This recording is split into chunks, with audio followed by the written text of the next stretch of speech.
தூத்துக்குடி மாவட்ட ஆட்சியர் வெங்கடேஷ் அதிரடி மாற்றம். நெல்லை மாவட்ட ஆட்சியர் சந்தீப் நந்தூரி தூத்துக்குடி ஆட்சியராக நியமனம். தூத்துக்குடி மாவட்ட எஸ்பி மகேந்திரனும் இடமாற்றம். தூத்துக்குடி மாவட்ட எஸ்பியாக முரளி ரம்பா நியமனம். தூத்துக்குடியில் 2வது நாளாக பதற்றம் நீடிப்பு. போலீஸ் நடத்திய துப்பாக்கிச் சூட்டில் இளைஞர் பலி. தூத்துக்குடியில் அமைதி திரும்ப ஒத்துழைப்பு தாருங்கள்.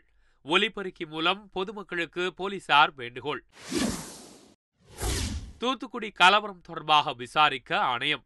ஓய்வு பெற்ற நீதிபதி அருணா ஜெகதீசனை நியமித்தது தமிழக அரசு. துப்பாக்கிச் சூட்டில் உயிரிழந்தவர்கள் உடல்களை பதப்படுத்தி பாதுகாக்க வேண்டும். தமிழக அரசிற்கு சென்னை உயர்நீதிமன்றம் அதிரடி உத்தரவு. தூத்துக்குடி உள்பட 3 மாவட்டங்களில் 27ஆம் தேதி வரை இணையதள சேவை முடக்கம். வதந்திகள் பரப்புவதை தடுக்க தமிழக அரசு அதிரடி நடவடிக்கை. தூத்துக்குடியில் நிலைமையை கட்டுக்குள் கொண்டுவர மத்திய படைகளை அனுப்ப தயார். தமிழக அரசுக்கு உள்துறை அமைச்சகம் தகவல். தூத்துக்குடி சம்பவத்திற்கு பொறுப்பேற்று முதலமைச்சர், டிஜிபி ராஜினாமா செய்ய வேண்டும். ஆட்சியர் எஸ்பியை மாற்றவும் ஸ்டாலின் வலியுறுத்தல்.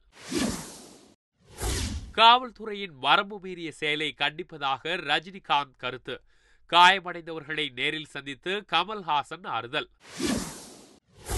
10ஆம் வகுப்பு பொதுத் தேர்வில் 94.5% மாணவ மாணவியர்கள் தேர்ச்சி. வழக்கம் போல் மாணவர்களை விட மாணவிகளே அதிக அளவில் தேர்ச்சி. மதுக்கடை தொடர்பாக சென்னை உயர்நீதிமன்ற உத்தரவிற்கு உச்சநீதிமன்றம் தடை. தமிழகத்தில் 815 மதுக்கடைகளை திறந்து கொள்ள அனுமதி.